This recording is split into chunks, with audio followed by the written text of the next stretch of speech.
Las misericordias de Dios Radio se Primavera renuevan cada 1020 mañana. AM. Su voluntad es buena, agradable y perfecta.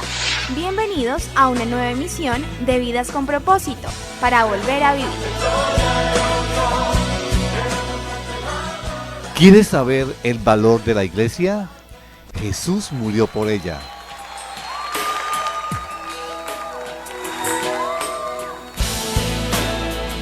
Hola, muy buenos días, bienvenidos a Vidas con Propósito para volver a vivir. Les habla Oscar Plata. Saludamos a los oyentes del dial 1020 AM y por internet a través de radioprimavera.com. Hoy continuamos con la serie 10 valores que protegen a la familia.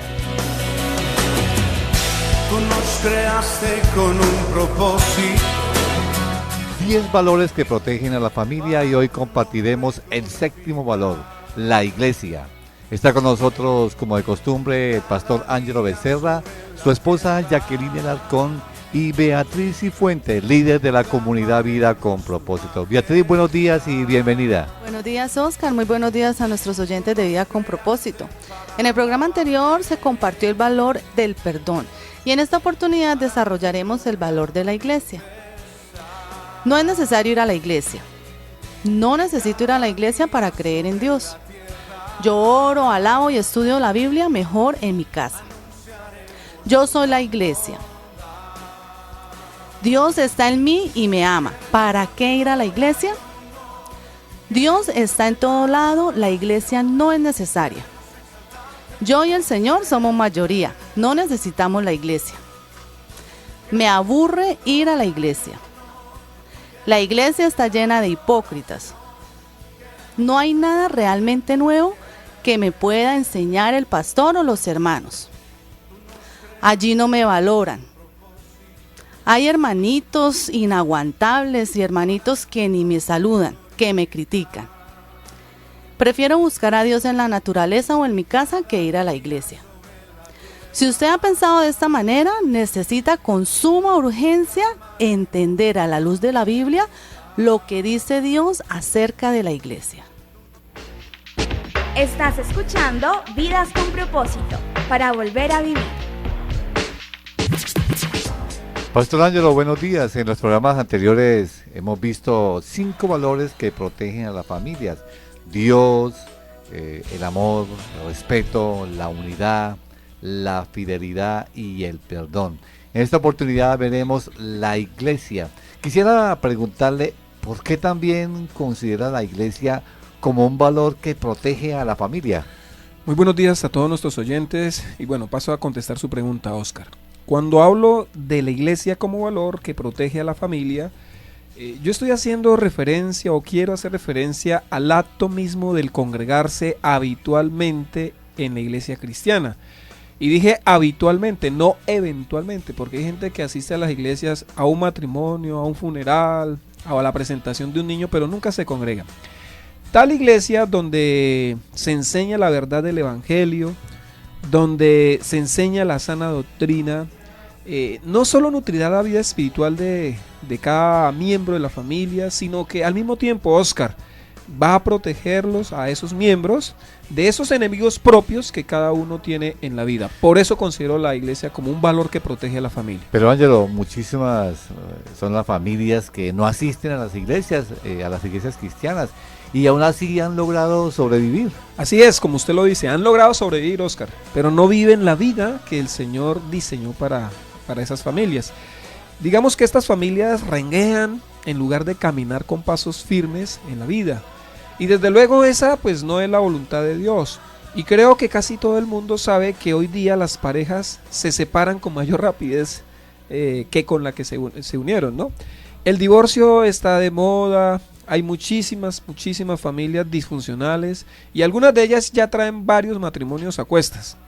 Y es cierto que en el Señor hay nuevas oportunidades, en el Señor hay perdón, pero si lo que queremos es proteger a la familia, nosotros debemos volver al diseño original de Dios y donde se aprende en la iglesia y allí mismo es fortalecido.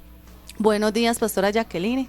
Muy buenos días, Betty, muy buenos días a toda nuestra audiencia de Radio Primavera. Muchos cristianos han dejado de congregarse o se han ido de sus iglesias debido a que han visto que allí también hay hipocresía y otras clases de pecados. ¿Esto es una razón legítima para abandonar la iglesia? Bueno, Betty, yo creo que ver imperfección y pecados en la iglesia no es una razón realmente legítima para salir de la iglesia. Y aclaro, cuando hablo de imperfección y de pecados, no estoy me refiero a esos pecados y a esos problemas que todos cometemos regularmente, como el enojarnos, el querer ser los primeros en todo. A veces nos gusta aparentar, somos criticones, egoístas, legalistas y quizás otros pecados. Pero en lugar de impacientarnos y salir corriendo de la iglesia, más bien deberíamos esforzarnos por crecer y madurar, entendiendo que a pesar de que estamos siguiendo a Jesús, todos sin excepción estamos luchando por ser cada día más como Cristo. Entonces, ¿existe alguna razón legítima para salir de una iglesia cristiana y dejarse de congregar, pastora? Bueno, Betty, creo que puede existir alguna razón, pero realmente Dios no va a negociar el que dejemos de congregarnos. Por ejemplo, yo creo que uno puede dejar de asistir a su iglesia local por algún cambio obligatorio de domicilio o porque nos tuvimos que trasladar a otro vecindario o inclusive a otra ciudad. La razón de peso para dejar de congregarnos en nuestra iglesia realmente es que allí no se predique el evangelio del Señor Jesucristo, es decir, no se predique la sana doctrina. Es la única razón justificable para decir salimos de nuestra iglesia local, pero aún así Dios espera que busquemos otra iglesia donde nos congreguemos. Pastor Ángelo, algunos oyentes piensan que si en una iglesia se habla o se utiliza el nombre de Cristo y se abre la Biblia, entonces allí se les está predicando el Evangelio. ¿Podría aclararnos un poco más lo que es el Evangelio? Si la iglesia a la que nosotros asistimos no cree o no enseña el Evangelio bíblico, nosotros tenemos la obligación de huir de ese lugar, de salir corriendo de allí. La pregunta suya, ¿qué es el Evangelio bíblico, no? Esto es, Oscar, de suma importancia, ya que el Evangelio es lo que hace a una iglesia que sea una auténtica iglesia. Ahí digamos que eso es lo medular. El Evangelio enseña que los pecadores, para ampliar el concepto, el Evangelio enseña que los pecadores somos salvos por la gracia mediante la fe en Cristo Jesús, sin añadir ni restar absolutamente nada. Nada de lo que hacemos nos va a salvar. La salvación es un don gratuito de Dios a aquellos que confían en la justicia de Cristo, que murió por nuestros pecados y resucitó de entre los muertos para nuestra justificación. Cualquiera que enseñe otro evangelio, dice Gálatas 1 del 6 al 9, que ya lo voy a leer, es anatema o es maldito. Y cualquier iglesia que abraza un falso evangelio, pues no es una iglesia cristiana, así se haga llamar cristiana. Voy a leer Gálatas 1 del 6 al 9 rápidamente. Dice el apóstol Pablo: me asombra que tan pronto estén dejando ustedes a quien lo llamó por la gracia de Dios para pasarse a otro evangelio. No es que haya otro evangelio, sino que ciertos individuos están sembrando confusión entre ustedes y quieren tergiversar el evangelio de Cristo. Pero aun si alguno de nosotros, imagínense Pablo incluyéndose, ¿no? Pero aun si alguno de nosotros o un ángel del cielo les predicara un evangelio distinto del que hemos predicado, que caiga bajo maldición. Como ya lo hemos dicho, ahora lo repito, si alguien les anda predicando un evangelio distinto del que recibieron, que caiga bajo maldición. Y Gálatas 2.16, digamos que Pablo aquí va a resumir lo que es el evangelio. Dice así, Gálatas 2.16. Sin embargo, al reconocer que nadie es justificado por las obras que demanda la ley, sino por la fe en Jesucristo, también nosotros hemos puesto nuestra fe en Cristo Jesús para ser justificados por la fe en Él y no por las obras de la ley, porque por estas nadie será justificado. Usted habla de sana doctrina, quizás también algunos no estén familiarizados con el concepto de sana doctrina. ¿Qué es la sana doctrina? La sana doctrina es el conjunto de mandamientos que el Señor ordena a todos los discípulos en todos los lugares, y están todos esos mandamientos consignados en la palabra de Dios. Así que, Oscar, cambiar esos mandamientos, negarlos, exagerarlos o disminuirlos, cambiar esos mandamientos, digamos que es una clara, es una abierta rebelión contra el Señor, ¿cierto? Y por lo tanto, cualquier iglesia que caiga en este serio desvío, porque no es un desvío menor, es un serio desvío, digamos que no es una iglesia saludable, no es una iglesia sana y no está predicando y no estará enseñando la sana doctrina. Yo creo firmemente que esta es una razón legítima para salir de una iglesia, así esta iglesia se haga llamar cristiana. Y si son otras las razones por las cuales las personas se van de la iglesia.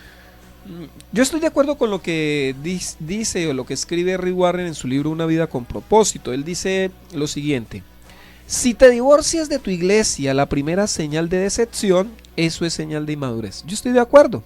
Él más adelante dice lo siguiente: Dios tiene cosas que enseñarte y a los demás también. Además es imposible huir hasta encontrar la iglesia perfecta porque no existe. Todas las iglesias tienen sus propias debilidades y problemas. Pronto volverás a sentirte decepcionado. Yo creo que este pensamiento es muy sabio, Oscar, ya que Dios nos instala a nosotros en la iglesia con el propósito de formarnos y hacernos más como Cristo, y esto es solo posible en el contexto de la comunión con personas falibles, con personas que fallamos, que tenemos pecados. Allí nosotros vamos a crecer. Finalmente, Rick Warren dice lo siguiente: si una iglesia debe ser perfecta para satisfacerte, esa misma perfección te excluirá de su membresía porque tú no eres perfecto. ¡Qué sabiduría! La iglesia es un lugar llamado gracia. Estamos en Vidas con Propósito en el dial 1020 AM de Radio Primavera, con la serie 10 valores que protegen la familia. Hoy, el valor de la iglesia. Pastora Jacqueline, usted es cristiana desde niña. Coméntenos cómo influenció la iglesia en su formación y qué aportes hizo en su desarrollo como cristiana y persona adulta. Muy bien, Betty, como usted lo dice, yo asisto a la iglesia cristiana desde que estaba pequeña, de mi niñez. Y bueno, ¿qué puedo decir? Que desde niña recibí fundamentos bíblicos que me ayudaron a vivir una vida piadosa delante de Dios. Y en la actualidad reconozco que la iglesia formó en mí el hábito de congregarme, Betty, al punto que para mí un domingo sin iglesia realmente no es iglesia. Es una cosa muy linda, es un hábito inquebrantable que se formó en mi vida. Y en cuanto a mi formación personal, también la iglesia hizo grandes aportes, pues la iglesia me ayuda a desarrollarme en las relaciones interpersonales, en la expresión oral, en el establecimiento de hábitos saludables. De verdad que la iglesia ha sido para mí mi casa, mi familia. Oscar, y usted tiene 26 años de ser cristiano. Hablando del dejar de congregarse, hubo una época en que usted dejó de ir a la iglesia, ¿sí? Coméntenos a nuestros oyentes qué lo llevó a esta decisión y qué frutos trajo el abandonar el hábito de congregarse con su familia. Llevo 26, o sea que me convertí a los 4 años. Bueno, la decisión de dejar de congregarme no fue una decisión en un momento, digamos, un momento dado donde hubiera expresado no me congrego más, me retiro de la iglesia. Pues no, fue algo que se dio poco a poco, y creo que esto le sucede a muchas personas. No es una decisión, digamos, de un día para otro. Yo asistía cada 8 días, luego cada 15 días, después cada mes, luego de vez en cuando, y finalmente abandoné el congregarme. Las consecuencias fueron bastante funestas, porque se dio en una etapa de mi vida donde mis hijos estaban iniciando la adolescencia, y como padres olvidamos que nuestras decisiones afectan a los hijos. Ellos, al yo no congregarme, pues sus amigos ya no eran otros cristianos, eran los compañeros de colegio o vecinos, que generalmente no son muy buena influencia, ¿no? También sufrió seriamente nuestra relación de pareja. Fue un periodo de decadencia, aunque inicialmente no se nota. Volver a recuperar el hábito de congregarse, y sobre todo con los hijos, es bastante difícil. Cuando ellos ya son adolescentes y jóvenes, y aún todavía, digamos, sufrimos las consecuencias de perder el hábito de congregarnos en ese tiempo. Porque mi hijo mayor, por ejemplo, él no es parte de la iglesia. Entonces a veces uno no alcanza a calcular como padre las consecuencias tan dañinas que uno le causa a la familia y también a uno mismo por dejar el hábito de congregarse. Bueno, Beatriz, voy a desquitarme con usted. Usted, como hija de una cristiana, era influenciada por su mamá para que se congregara.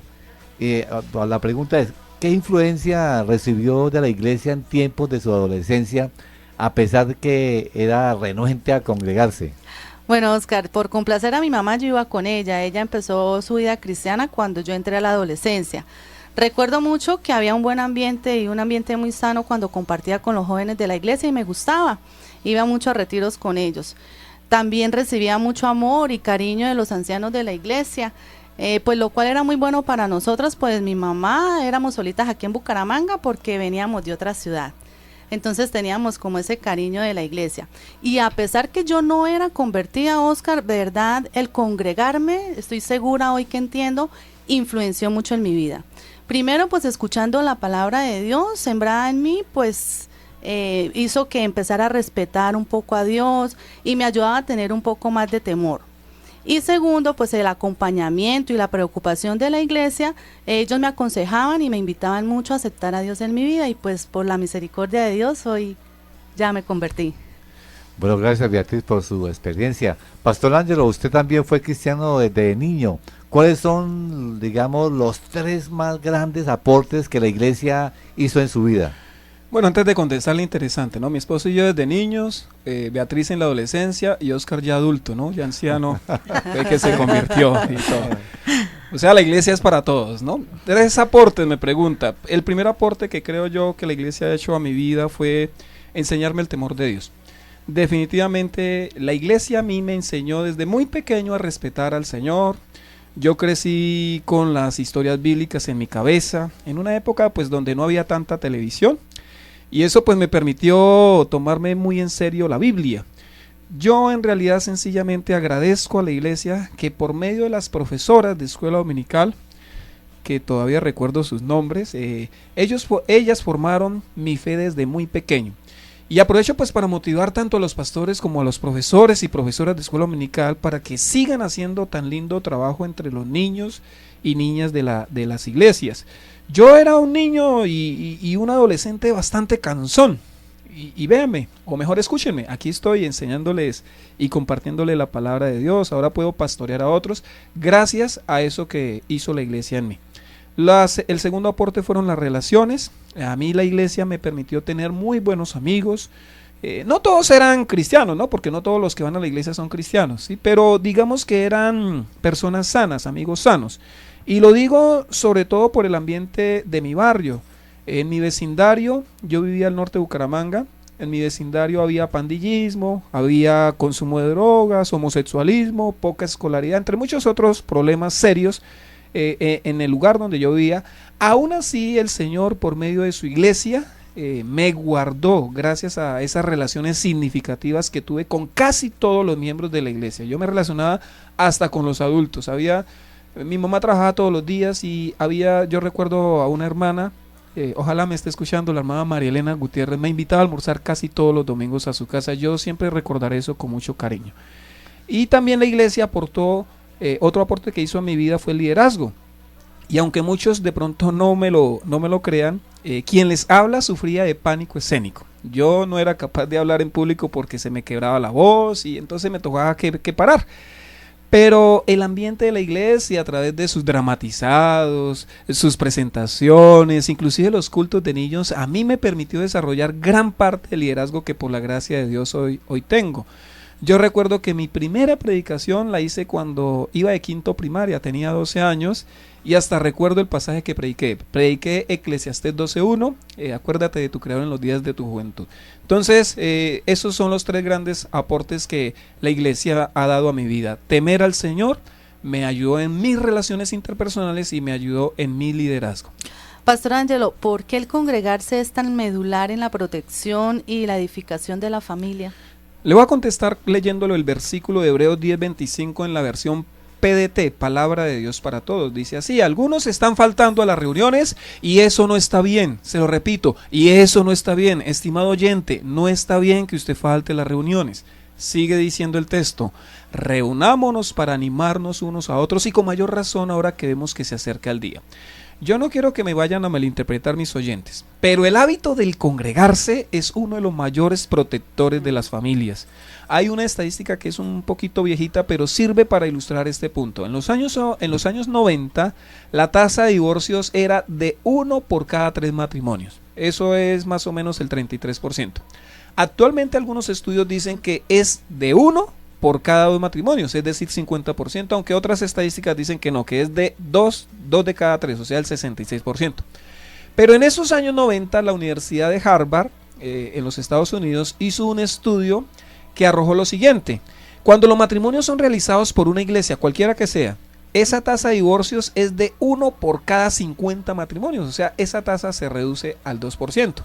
Y en los matrimonios realizados en ceremonias cristianas, en iglesias cristianas, en los que la pareja va a la iglesia todas las semanas, leen la Biblia y oran juntos, entonces la tasa de divorcios, imagínense, vea, se va a reducir a 1 por cada 1.105 matrimonios. Hablando de porcentaje, eso es el 0,0009%. Lo que revelan las estadísticas es sencillamente lo que hemos hablado en este programa. La iglesia protege a la familia.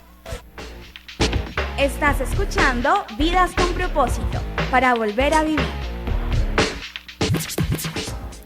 Hebreos 10:25 en la versión Palabra de Dios para Todos dice: algunos están faltando a las reuniones y eso no está bien.